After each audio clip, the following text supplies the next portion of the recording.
People power. Our power. Our power. People power. People power. Our power. Our power. People power. NUP. Everywhere. Everywhere. NUP. Bana mkiamu.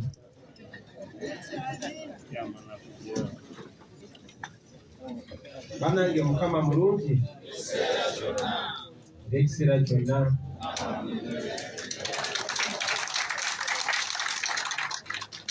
Baganda baffe abaisiraamu, assalamu alaikum wa rahmatullahi wa barakatuh. Wa alaikum salam. Lwaleero wadde omusana guli mu kwaka tubakizikiza. Olunaku lwaleero okufaananako nammwe bangi abali wano ne bannaffe abatali wano naffe, tulina enyiike ku mitima. Olunaku lwaleero tujjukira baganda baffe bangi nnyo abazze batemulwa era bakyagenda maaso n'okutemulwa. Naye nga sinabagenda maaso, onzikirize mpite ab'eŋŋanda zaabo abaatemulwa wakati wa 18 ne 19, bino ebigambo mbyogere anyumiridde nabo olwaleero.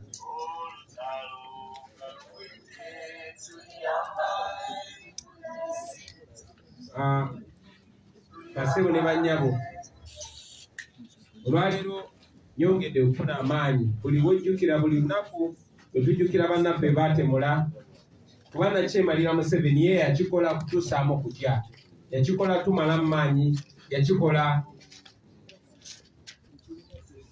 abantu ab'eŋŋanda zaabo abattiddwa babyetamwe, batukyawe nti ffe ababuusa abantu baabwe ne bwe tubakunga n'okunga okuyaayanira ekyo ekituufu kye bagwanidde tuli bakyamu. Ate naffe abakulembeze atuteekemu kye bayita survival syndrome. Ogenza awantu n'omuntu oba n'omwana w'omuntu naafa oba naafuna obuzibu, muli mutima osigala weebuuza nti oba nange nandifiddeyo lwakiri. Nakyogerako gye buvuddeko era mbeera nkiwulira ku mutima buli nnaku nga nkalubirizibwa okusisinkana oba okutunda mu maaso gaabo ab'eŋŋanda zaabo abattiddwa. Olala omukyalo omu yali akaaba bambi mu nnaku ey'ekitalo n'agamba Bobi bawange bamusse ku lulwo, muganda waffe yafuna akisidenti gye buvuddeko bwe bayita Rastatwala, ne bamutwala mu ddwaliro e Mulago. Naye abasawo abamu ne bagana omukwatako tikubanga muwagizi wa NUP, ne bamugamba agende Magere Kyagulanyi akujjanjabe mu ddwaliro erya gavumenti etusasulira omusolo, era n'afa.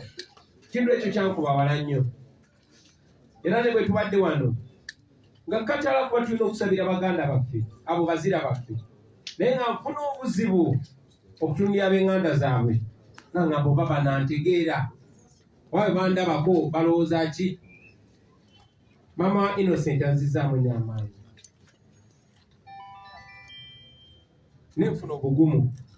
Bannange mwebale nnyo okutuwa bugumu mwe, kuba loss eri directly gye muli, ne kubanga mutu understandinga ne tubanga tetutambula nga tetulina musango gwe twesalira ku mutima, kubanga kyetwagamba si kikyamu, n'abaana bammwe si bakyamu. Omutemu yabatta ye mukyamu ate nga tumumanyi ye Museveni. So mwebale nnyo, mwebalire ddala kuwa maanyi baganda bange. Olunaku lwa ennaku nga 2 eziyise twabadde Mbale ne Lira nga tugenze nga bannayuganda abalala bonna abalina eddembe okwetaaya mu nsi yaabwe. Tetuli baziba misango, tetugenze mu kwekweka, tugenze kwogerako eri bannayuganda. Naye nga bwe mwalabye twatuuse Mbale, RCC omu gwe bayita Washaki n'alagira ti order from above, Kyagulanyi takkirizibwa kwogera ku radio. Era ne bwe twabadde tugenda okusinkana abakulembeze bannaffe ne bakubamu tiyagasi bangi tebasobodde kujja kwogera naffe wakati mu bumenyi bw'amateeka kyekimu ekyabadde erira ng'abantu bonna bakkirizibwa okugenda ku rediyo ne boogera eri eggwanga era kyoyogedde bwe kiba kikyamu oba kimenya amateeka weegali tuba tulina okukwatibwa tuvunaanibwe mu kkooti naye kubanga babikola mu bumenyi bw'amateeka ababadde ku social media nga mulaba n'ababirabe ku mawulire ge bata editinze mwalabye ebyagenze mu maaso eyo ye Uganda gye tulimu baganda bange bannayuganda bangi bakubiddwa abalala bakozeddwa tiyagasi n'emiggo awatali musango basebo ne bannyabo tuli wano olwaleero tukungubagira baganda baffe nga naye tumanyi nti ne baganda baffe bangi ba Oliver Bamachete n'abalala bali mu makomera ag'enjawulo awatali musango bangi bakibalama John Bosco kati myaka 3 taddangamu okulabika bangi babuzibwa bangi batemulwa ye Uganda gye tulimu baganda bange naye olunaku lwaleero mu ngeri ey'enjawulo tujjukira baganda baffe gwenda kubeera mwaka mulamba waba batemula mu Novemba 18 ne 19 newankubadde tumanyi nti bangi abaali batemulwa Bakyeyo ne Bariita era bangi abazze batemulwa ne bwe twamala okulonda tujjukira baganda baffe abo tibaatemulwa tetuliiko nti straight bullet nti esasi lyamukubye mwalaba si ku TV zaano zokka naye ne ku BBS nga badocumentinga kati oyo ono yamukubye oyo yamukubye eruweero omwana omu DPC weruweru yamukuba esasi nga nnyina alaba namutta okwetoola eggwanga lyonna bagenda batemula abantu baffe maama wo n'agamba owe osi yamukuba ne kugenda kubeera mwaka mulamba tewabangawo bwenkanya Museveni yavaayo ne yeewaana nga bwe batemudde abantu yategeeza ensi nti yali Karamoja ne bamugamba bannayuganda bali mu kulaga butali bumativu n'alagira amagye gabakoleko era ne gabakolako nga bwe gabakolako kakati mwaka guweze tewali bwenkanya yavaayo olunaku olumu kubanga pressure okwetolola ensi yonna era eyitiridde neyeefuula alwanirira naye eddembe ly'obuntu n'anenya abatta abantu ng'abamanyi ng'amanyi yabawamba abantu bakulemberwa mu ttabani we Muhoozi Kainerugaba ng'amanyi nti abatta abantu be abatta abannayuganda abantu be Museveni yennyini yavaayo n'ategeeza nti Zebula Mando abamuse baali bantu be ne tewali bwenkanya bwali bubaddewo Museveni buli we batemula abantu baffe azze ng'agezaako okukakanya ebbeeyi y'obulamu bw'abantu agirage nti ye asobola okutta omuntu n'abasasula n'abawaayo miliyoni 10 bwatyo bwe yakola bwe Yasin Kawuma bwatyo bwe yakola ne ku bannaffe abalala bangi bwatyo bwe yakola ku Kirumira era yavaayo n'agamba aba baatemuddwa tujja bawaayo ssente twongera ogamba Mwami Museveni nti tetwagala kutuwa ssente twagala bulamu bw'abaana baffe abakyala baagala obulamu bw'ababbaabwe abaana baagala obulamu bw'abazadde baabwe naye era nga maama bw'agambye tikubanga ye ababe bwe bali naye atemula baana b'abantu tumanyi bulungi nnyo nti olunaku lugenda kukya obwenkanya bubeerewo ekyo tukimanyi bulungi nnyo muzze muwulira emitendera gye tugezaako okuyitamu mu bugubyo bw'ekitalo Mwami Museveni twamuwalawala ne mutabani we ne tubatwala mu kkooti y'ensi yonna omulwanyizi w'eddembe omu Dr. Martin Luther King agamba the arc of the universe is long but it bends toward justice nti okwetoola kw'ensi kuyinza okuba okuwanvu ennyo naye era kufundikira kuze mu bwenkanya abantu balina okufuna obwenkanya olunaku lumu naye nga bwe tukyanoonya obwenkanya baganda bange njagala ensi yonna egende maaso ng'ekimanya nti abatta abantu baffe oba eyakulembera eyaduumira okutemula abantu baffe maama baganda bange eyaduumira okutemula abantu bammwe simulala ye Museveni yennyini ng'agezaako okubateekamu okutya yaduumira okutemula abantu bammwe era naye teyakyegaana kyatukola bulungi nti emyaka gye tekyasobola namukkiriza kusirikira byama bye na kusirikira bibye era yavaayo n'akyatukkiriza ye ngalowooza yeewaana so nga yaratuwa bujulizi era bwe bwe bujulizi bwe tugezaako okukozesa mu kooti y'ensi yonna n'okutuukirira amawanga gonna ag'enjawulo agawa Museveni obuyambi tubategeeze tibakolagana na mutemu era buli bagenda maaso n'okukolagana ne Museveni nabo baba beegasse ku butemu babeera ba partners in crime. Oluvannyuma lw'okumanya ani atta abantu baffe kyova olaba nze olwaleero ekisinza okuzzaamu amaanyi kwe kumanya nti famire z'abannaffe abattibwako abantu baabwe bamanyi ani yatemula abantu baabwe bangi nnyo ate muffe abanyigirizibwa bakozeseddwa ate okukyusa okumakinga sure ate bavunaana abo ba victim abo abanyigirizibwa muze mbawulira abakozi b'oku radio ne bayimbi bannaffe nga bamanyi ani atemula naye nga bavaayo okuvumirira ate gwe batemula bwe tuvaayo basebo ne banyabo ne twogera amazima ne tugamba ensi yaffe yeetaaga ekisingawo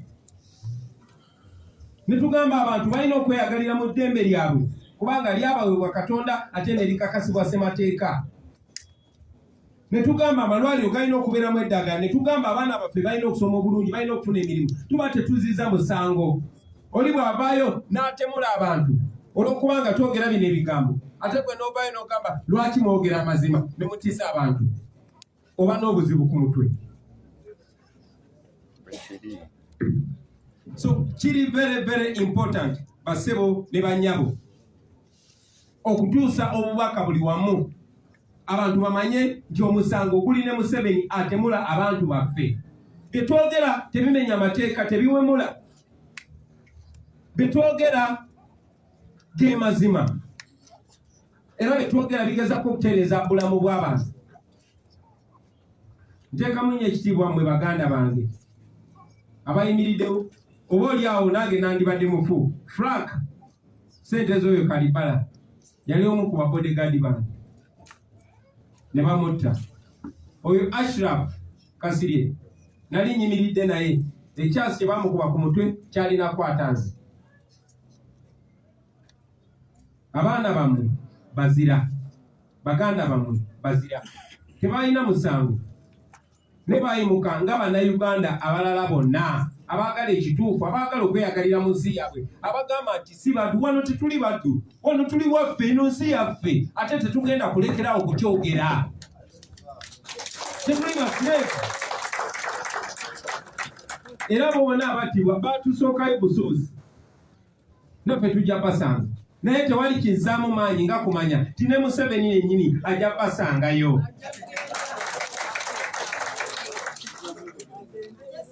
Ajja basangayo. So tetugenda kukeera lunaku lwonna tugwemu amaanyi tubiveeko no ekyo tekigenda kubeerawo. Toyina miggo gy'ogenda tukuba tukkirize nti tuli baddu wane waffe nedda. Toyina abantu b'ogenda kutta tugambe nti kati tuli bulungi tekigenda kubeerawo.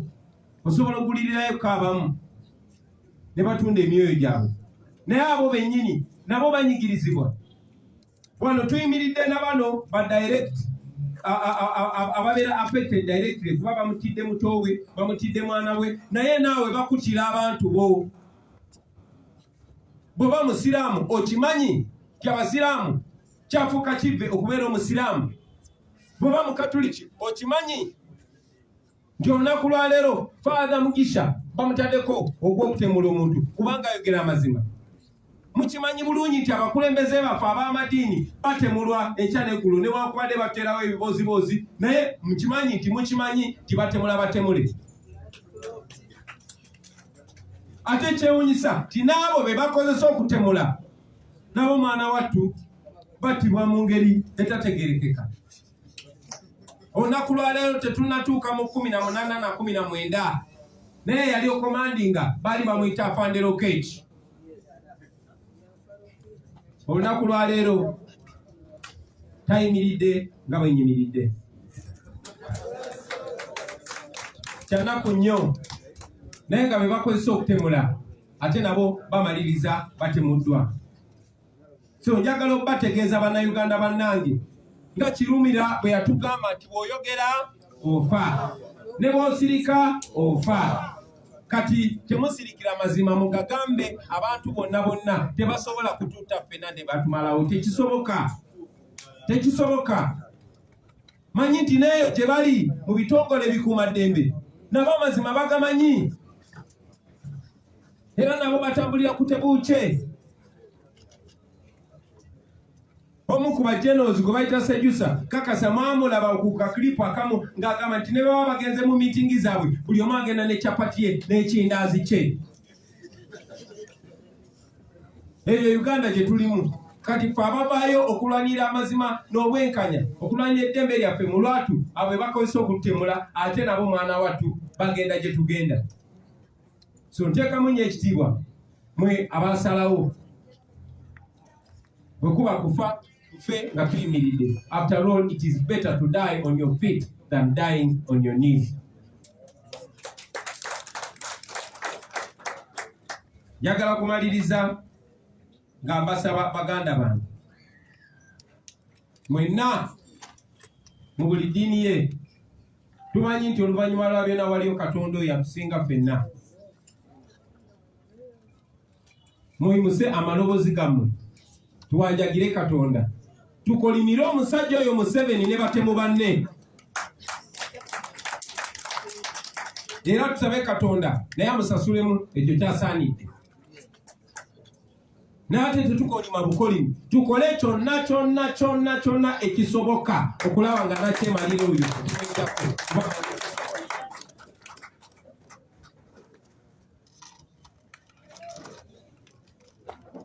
kuba tetulina kyetuluzinga kyonna okugyako obulamu bwafudde nti nabo tebukyali bwa bbeeyi. Nze ebiseera bingi nnyo baganda bange mbeera nnyo n'obuzito ku mutima gwange ne kubegabega olw'okunyigirizibwa kw'abantu okugenda mu maaso naye nga kyetulina okukola tulina kikola ffenna. Kyetulina okukola twekwatekwate tugende mu maaso tumanye nti omuwendo mungi ogusasuddwa bwe tusirika tuba tulidde mu baganda baffe bano olukwe. Naye manyi nti bwe tulemerako ne tuwangula kyendi sure nti tulina okuwangula mu buli ngeri. Baganda baffe bano tujja kukeera ku makya nga tubajjukira mu ssanyu nga tubajjukira ng'abazira.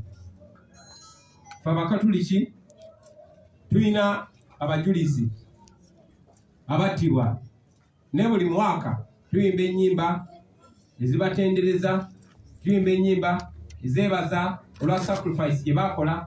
Oba oli awo singa tekwali kutemula kwabwe tetwandirabye ensonga lwaki tugoberera eddiini. Nange nsaba mbajjukize baganda bange buli woowulira tyoyagala kuggwamu maanyi, buli woowulira nti bakutiisatiisa nnyo, buli woowulira nti bakusuubiza ssente ez'okusasula, lowooza ku musaayi abaana bano abakyala n'abaami abato bwe baayiwa awatali musango. Nze kye kinzaamu amaanyi namwe njagala kibazeemu amaanyi kuba amanyi abantu tebafiira ddala. Manyi nti emyoyo gyabwe gye giri kumpi ne Katonda kuba bafa tebalina musango. Bajja kutusabira, lazima Katonda ajja kubeera naffe tuwangule. Nakyemalira oyo lujja kukeera lumu nga tufuma mufume kubanga bangi abaamusooka bangi abaabikola nga ye tebakyaliwo. Lujja kuba lumu nga tuli wano twogera nga Museveni yagwa. Tukisabe tukikirize era Katonda ajja kikuwa. Mwebale nnyo, mwebalire ddala bassebo ne bannyabo. Mpozi bansabye embidde mu Luzungu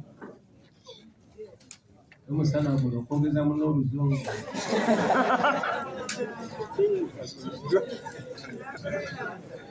Kambasabe family z'abanaffe bajje musana.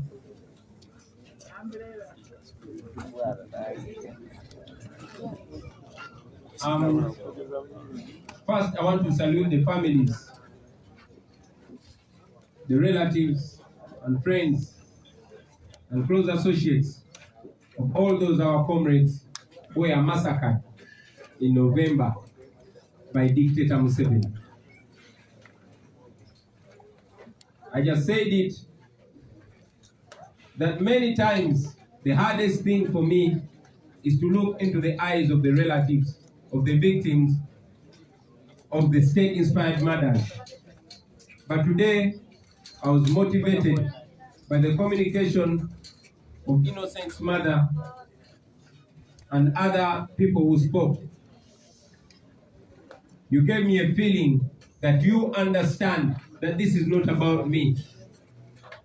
You gave me a feeling that you understand that it is not us that speak the truth.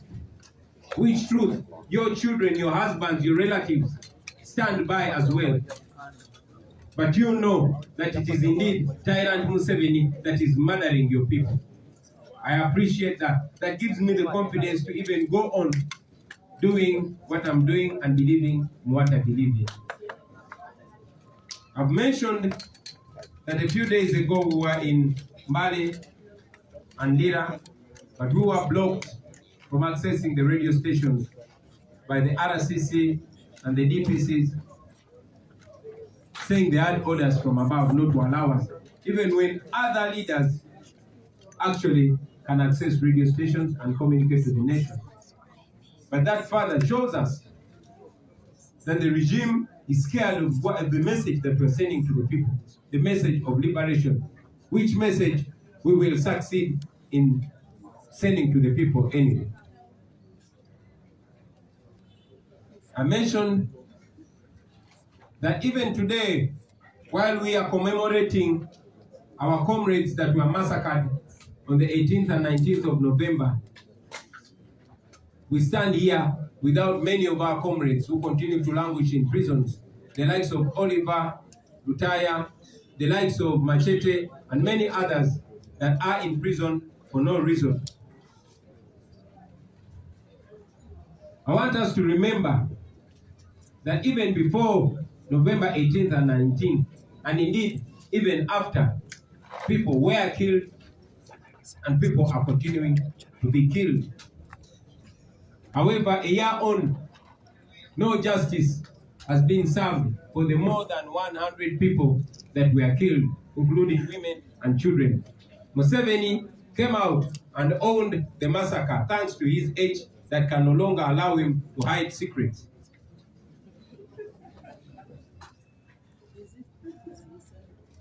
He said that he was in Karamoja when he heard that people were protesting in Kampala and many other parts of the country, and ordered the army to sort them out. And indeed, the army sorted them out by killing them. Like Museveni has always been behaving, killing people's children, breadwinners, husbands and wives, and then sending them money as if life has a price. He came out to say he will pay off those that were killed. It's unfortunate that even when Museveni came out to pretend that he respects human rights, nobody has been apprehended for the November massacre. Even when many cameras captured that, including BBC camera, we know who killed our people. And I want to remind the nation that the person that is responsible for the murder of our people, especially those massacred in November, is none other than General Yoweri Kaguta Museveni.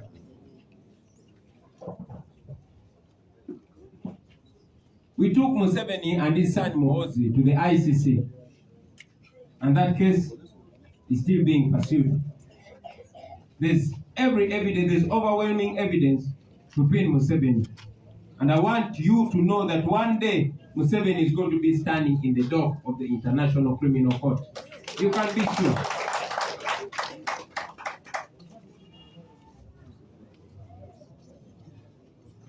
I have a message to many of the people, especially oppressed people, that are being used against themselves. This is the way dictators operate. They will kill your people and use some people amongst you to castigate those that are fighting for you. So we've had many people, some journalists, and indeed some artists, blaming we, the victims, for the pain that is inflicted on us.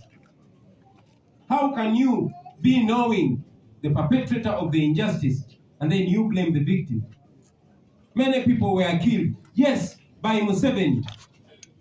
How then do you blame the victims other than blaming the murderer? So those that are being used against themselves and against oppressed people, they should be ashamed of themselves. And finally, I want to ask all of you in your respective religions to raise your voices and pray to the Almighty to allow it within our lifetime to see that Museveni pays for the crimes against humanity, the crimes against Ugandans. But most importantly, don't just pray, but do everything within your ability to make sure that we free ourselves from this brutal dictator, because nobody is safe. We might be commemorating these people today, but many have been killed without our knowledge. Many have been killed and they're not directly connected to us. You have seen many religious leaders dying suspiciously. And interestingly, even those that are being used to massacre us also die suspiciously. The person who commanded the November massacre, and this is the one who was in office, was Afande Lokech. Today, we also talk about him as one of the people who died suspiciously. And yes, the suspicious attack that was carried out on General Katumba should speak to us and also speak to those people that are in the system. You are not as safe as you may think you are. You are not any different from us. The only difference is that you are dying on your knees and we are dying on our feet. But we are all dying. So remember that. Finally, we continue to commemorate our brothers, and we are putting away this entire week to remember these our brothers. No wiki yonna tujja kujjukira era tukungubagire baganda baffe, naye tetwenyika bwenyisi mitima. Tukole kyonna kyonna ekisoboka okulaba nti baganda baffe bano tebaafiira bwemage. Tukole kyonna kyonna ekisoboka okulaba nti omusaayi gwe baayiwa gwe gusembayo. Museveni gwe musaayi gw'abasembayo okuyiwa. Museveni ayiye omusaayi gw'abantu baffe kuva mu 86 we yajjira paka olwaleero. Tukole kyonna kyonna ekisoboka okulaba nti guno omusaayi gwe yasembayo gwe yayiwa gwe gusembayo okuyiika. Kulwa Katonda n'ensi yange, mwebale nnyo bassebo ne bannyabo ne balinda. Without wasting time, Edinburgh, please come. Let's have the match. We are going to go through the process of lighting the candle in memory of our fallen comrades, and in that very respect and dignity, this will happen the whole week. So the whole week you are allowed to mourn in any civil way that you can do it. Our flags here at the party quarters will be at half-mast, but also most importantly, we have started the whole week. I also want to recognize the presence of our comrade Benjamin Gatana. He's with us. Lord Kasala Mubiru is also with us.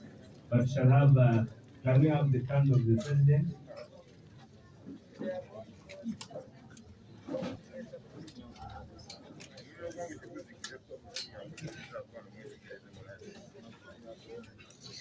So I think the president can give to the vice presidents and we have it alive. Like I wish you. Thank you very much. So let's have the Secretary General, the first team. Please come here and then we have it with your candles alight and the president, Mr. President. Olutalo ngaluwete tuliyambale kule tuliyambale kule tuliyambale kule olutalo ngaluwete tuliyambale kule tulivimba muyugande ya tuliyambala tuliyambala Engulenziza mamasa Olutalo ngaluwete tuliyambale kule tulivimba muyugande ya tuliyambala tuliyambala engulenziza mamasa Olutalo ngaluwete tuliyambale kule tulivimba muyugande obutemu ngabuwete tuliyambale kule tuliyambale kule tuliyambale kule obutemu ngabuwete tuliyambale kule tulivimba muyugande tuliyambala engulezi masamasa olutalo ngaluwete tuliyambale kule tulivimba muyugande When the struggle is over, we shall wear the victor's crown. We shall wear the victor's crown. We shall wear the victor's crown. When the struggle is over, we shall wear the victor's crown in the new Uganda. When the struggle is over, we shall wear the victor's crown. We shall wear the victor's crown.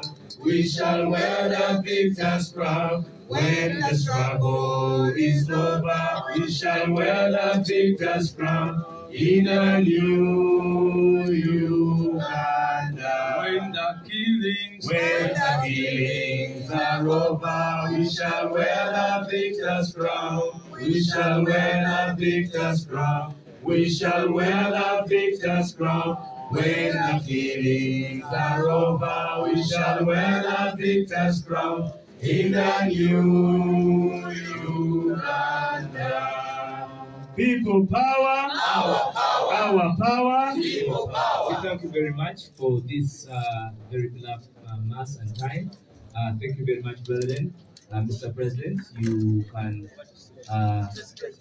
you can easily put there the fire burning this afternoon. Sharon Wabobi, Sharon Wabobi, let us have that picture.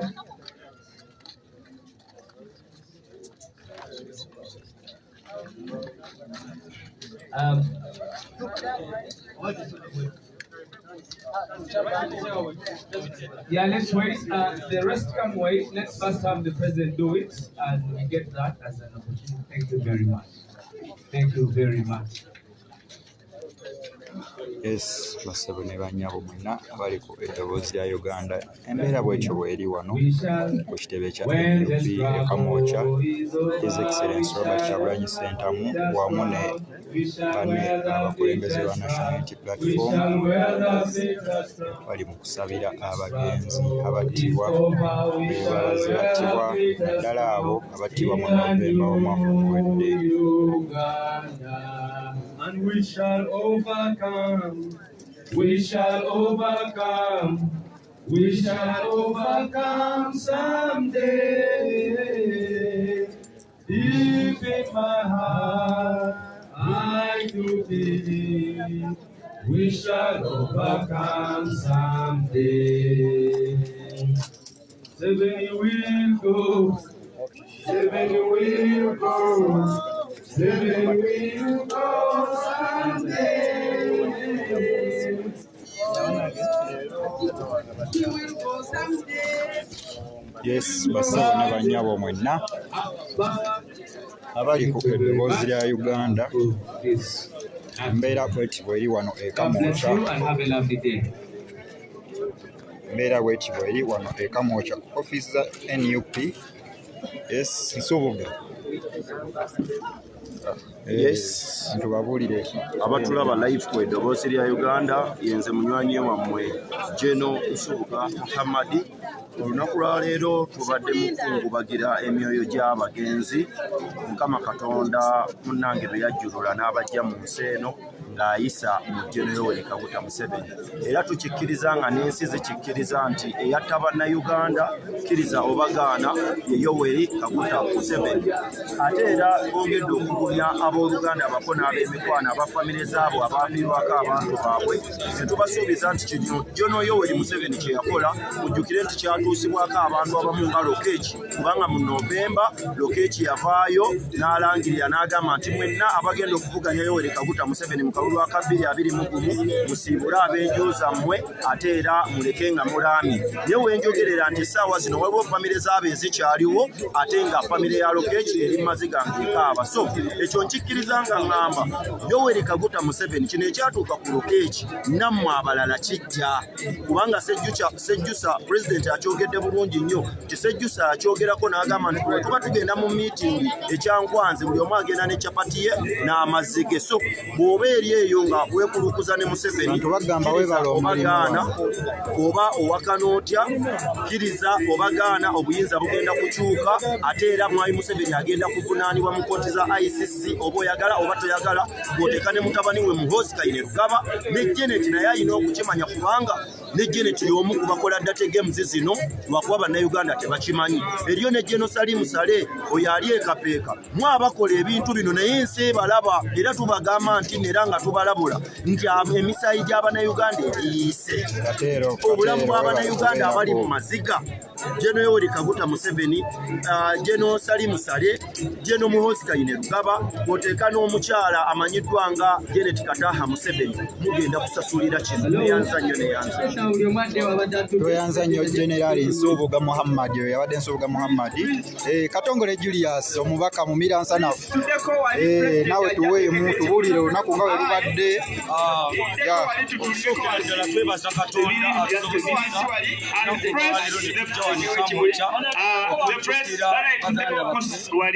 Mwami Museveni era nga twagala bannayuganda musigale okulaba emirya enkulu tugenda kuddira katumalirize omukulembeze then tumale tumuddire omukulu oyo mu Miransanafu. His Excellency aleeta ekimuli abeere nga ate akiganzika wano wennyini nnyini basebo ne bannyabo. Tubale nnyo okubeerako ku ddoboozi lya Uganda. Mulimira Musa ku kamera nga bulijjo. Shall wear the victor's crown. We shall wear the victor's crown.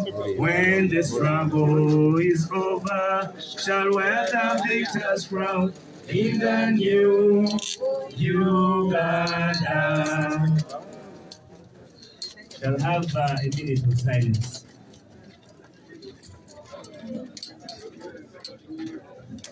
May their souls rest in the kind of peace. Amen. Olutalo galuwedde tuliyambale ngule, tuliyambale ngule, tuliyambale ngule. Olutalo galuwedde tuliyambale ngule, tulivimba mu Uganda bya tuliyambala, tuliyambala. Engule si masamasa, olutalo galuwedde tuliyambale ngule, tulivimba mu Uganda bya tuliyambala, tuliyambala. Engule si masamasa, olutalo nga luwedde tuliyambale ngule tulivimba mu Uganda empya tuliyambala emulezi masamasa olutalo nga luwedde tuliyambale ngule tulivimba mu Uganda empya obutemu nga buwedde tuliyambale ngule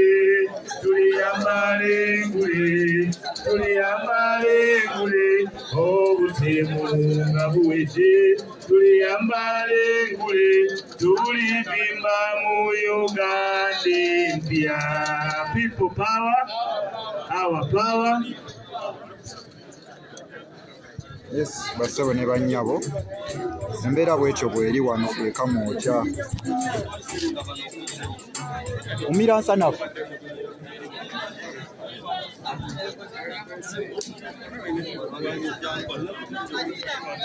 katulwongere mu mira nsanafu basebo ne bannyabo ayongere ate okubanga attaanya ensonga. Ekisookera ddala bannayuganda abandaba ku mikutu egy'enjawulo nja bategeeza baganda baffe bano bwe mulaba abali mu musaayi abattibwa gavumenti ya Mwami Museveni y'ensonga etuleese olwaleero. Naye twebaza Katonda nti abazadde be battira abaana baabwe nga Mwami Museveni yabatta bakyali bagumu. Bannayuganda abantu bangi abattibwa yadde gavumenti ya Mwami Museveni yo yagamba abantu 50, naye abantu abawererako naddala bangi ne Mwami Museveni ebbanga lyamaze mu bukulembeze bannayuganda bangi babaddatta betutamanyi abakyali mu makomera abavundiddeeyo mu kino ffenna abali mu lutabaalo luno bakatongole Julius ababaka ba parliament bakansalas abakulembeze bonna kano kabeera akabonero akatujjukiza abaana bano bafulanka abavubuka abato oli abadde alowooza nti byaggwa mu kaseera kano kwe kulaba nti ozukuke kubanga abazadde bakaabya amaziga. Ndabye omukyala omwana w'omu yekka Niiko nga bamutta. Bannayuganda abaliyonja bategeeza kino tekitugenda kutuleka kwebaka. Abaana abato bano ba Gift Nsubuga abamu bafiira ku myaka emito naye mu kino tuwulira obulumi tuwulira ennyinike nga Mwami Museveni ne gavumenti ye bakwata emmundu ne batta bannayuganda. Twagala obbasaba bannayuganda yonna gye muli muleme kuggwaamu maanyi abasibiddwa bannayuganda abalema abali mu kutambula tubakakasa nti omukulembeze waffe Robert Kyagulanyi Ssentamu nga babadde abagamba era bwaki abagamba tulina okuggyako gavumenti ya Mwami Museveni. Njagala kwebaza omukulembeze waffe Robert Kyagulanyi Ssentamu okulaba nti Katonda akyamukuumye nti mulamu ne Mukama tumwebaza kubanga Mwami Museveni ekigendererwa kye tekyali kyakutta bano yali ayagala okutta Robert Kyagulanyi Ssentamu na bano be yatta okulabanga yenga mwennyini abanafuya okulabanga bava ku nsonga eyo naye nga bannayuganda baliyo mbagamba musigale nga muli solid. Kino kye tuliko tekiriko muzannyo waliwo be bawa ssente okulaba nga bannafuya abo bali ku mulamwa naye ebyo byonna mu byegendereze eno missoni gye tuliko yakulaba nti baganda baffe bafulaka ssente za Balita Nabukenya kansala mu buuke bonna basigalanga balaba nti ekyo kye tuliko kikigenda mu maaso. Bangi bazze era abamu ne tutamanya gye bali abamu boli abasinga bafiirire na makomera. Olowooza ebiyakoze ekikola okunoonya ku baana bano. NUP erina legal team era ekola omulimu ogusoboka okulaba nti abaana bajja mu makomera. Gye muvuddeko mwalaba omukulembeze waffe Robert Kyagulanyi Ssentamu ng'agenda mu maka g'abamukulu Ddamulira n'abalala era ensonga eyo eri mu kukolebwako okulaba nga abaana abo abali mu makomera b'amacete ya Siini waliwo Munyarwanda wa Bobby waliwo n'abalala bangi abatamanyikiddwa abakwatibwa ne muganda waffe Sserunkuma John Bosco nga baggyibwa mu kkomera naye gy'abagumya bannayuganda abalina abaana bamwe mu safe houses. Ekibiina kyaffe ekya NUP tekitudde era ensonga ezo zigenda kukolebwako. Kanso Anthony Wameri abadde akyali mulwadde ne Kanso Shamimu Malende waali Kanso Abdallah Kiwanuka ne ttiimu endala namwe bannamateeka abali eyo nga musobola okujja ne mu pro bono work tubasaba mujje tulabe ng'omulimu guno gutambulira ddala bulungi. Tweyanguza nnyo omukulu kumwira nsanafu ate kambawe ku Bobby Yanga naye abeeko kyayogera ku kigenda mu maaso mu ggwanga lino. Bobby Yanga oli live ku ddoboozi lya Uganda ne Lujjuliro TV.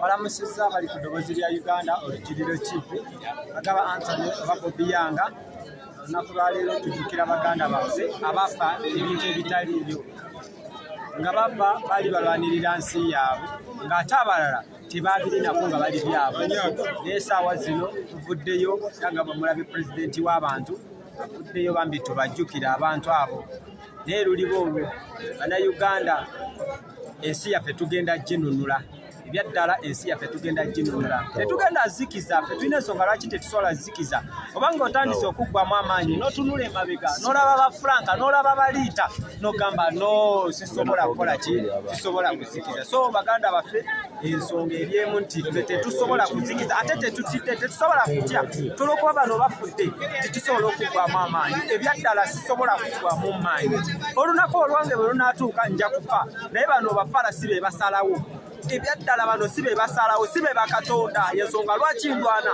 nondaba nga ndi mutiyagasi nkeera nondaba ng'etanziseemu okukeera buto n'entambula so baganda baffe nebyokwogera nina bitono naye okuma n'ogamba munnange katukole ki katubeerewo naye nga tukyatambula mwabadde mu inbox yange nga mugamba ate bobi yange bannange naffe eno tukwagala ab'ekiina twagala ekamunye batwagala buli wamu tugenda tuuka mpola mpola mu magezi wabula bannayuganda kyembasaba nti mwejjeemu akatengo tumanye okutuuka awo ne bakubayo akakebe kamu katiyagasi mwena ne mudduka lwaki mudduka mwabagenda okununula Uganda ate kye bagala bateekamu katengo bannayuganda temubikkiriza teyagala nti babobi yange abo babimanyira twabimanyira ffe twazaalibwa nga tubimanyi nze ne tiyagasi namulabira wano nze okutuuka wano nga ndaba ku tiyagasi negomba n'okwegomba asooke bamungube mundabe so twamumanyira kati tukiyita kyamisana na kyaggulu oba tukubyemu ffe tugamba so bannayuganda buli omu gy'oli muveeyo tulwanirire ensi yaffe oli naga nti abamu twali tulowooza temugenda nakuddamu kutambula esajja nga bw'abasiba emyezi 6 maama gwe ffe twasalawo era nga tugamba kimu tetulina kuzikiza kati abaana bange nze ngenda bagamba ki bwenna kivaamu saawa zino abaana bange katono nnyo Bobyanga twalengeddeko His Excellency Robert Kyagulanyi Ssentamu gye yabadde mu Eastern nga buli radio ko yatuuse bamugaana era nga bamufulumya mu kibuga misinde ekyo kyogerako ki babikola ate nga bannaffe abalala bo tubalengera bakkirizibwa okuba kati muganda wange era nga bw'omanyi nti abasinga ffe twavaayo era nze navaayo ne mbakuba n'obakuba ne ŋŋamba bano balina gwe bakolera opposition omutuufu era nga sina opposition yatugamba ye option so omutuufu yoyo His Excellency Robert Kyagulanyi tokolaba tebaagala akole ki ayogere tebaagala abantu bawulirize ebigambo neera abagambye nti buli omu gy'oli tambuze enjiri eyo gitambuze bwe tunatuuka mu kifo ne bagaana okwogera nze ndaba buli kye bakola balowooza nti baba bamunyigiriza naye abantu ate bavaayo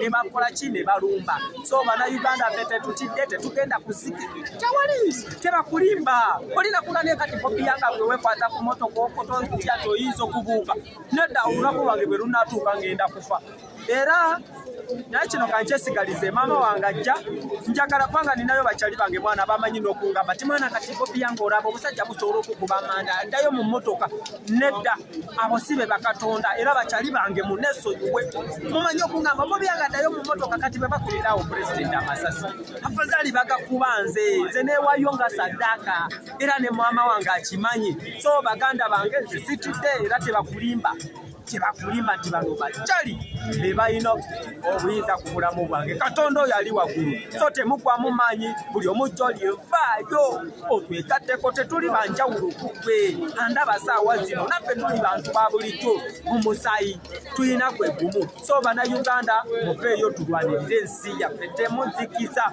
ate ne Kampala tujja kigwera wano mu Kampala toyanza nnyo Bobi Yanga kati katulaweko ku Sky Soldier katini nnyo ya olunaku olwaleero tubayingira Ninasobola kwogerako ebigambo bya yali freedom fighter Namiga Nelson Mandela agamba difficult to break some men but make others no axe is sharp enough to cut the soul of a sinner.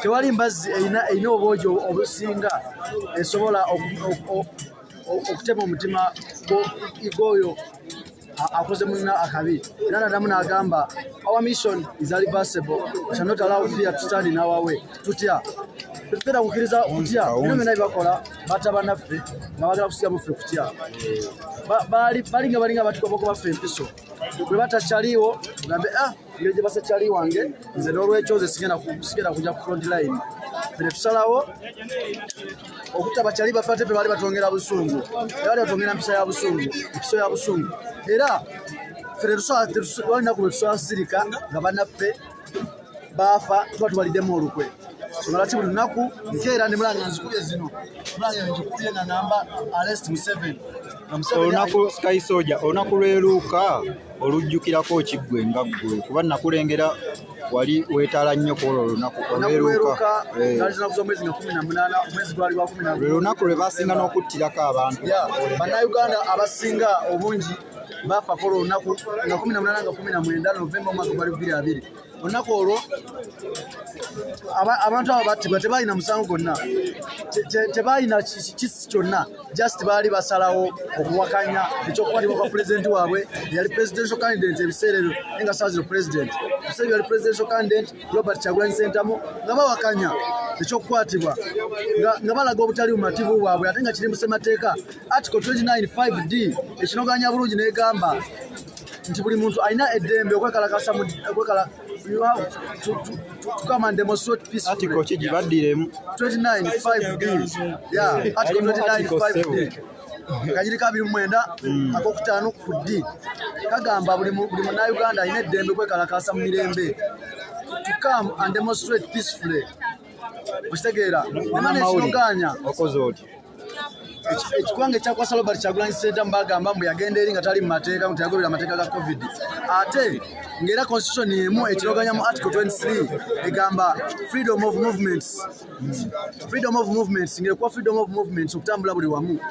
Abaana bwe bavaayo bannayuganda mwali abaana abato abakazi abakulu abaana abakyala ne bava ne bawakanya ekyokwatibwa kwa President Robert Kyagulanyi Ssentamu bava ne babakuba amasasi ne babatta wadde alipoota gye baleeta bagamba nti batta abantu 5 naye nga abannayuganda ebikumi n'ebikumi baafa si mu Kampala si Wakiso si Arua waffe Uganda yonna abantu baafa tebava okutulaga yadde alipoota nti gundi eyamuse just dictator yava ne yeewaana mu lujjudde neyeebaza mutabaniwe Muhoozi tibale kutta yeebaza mutabaniwe olwokuba yatta bannayuganda.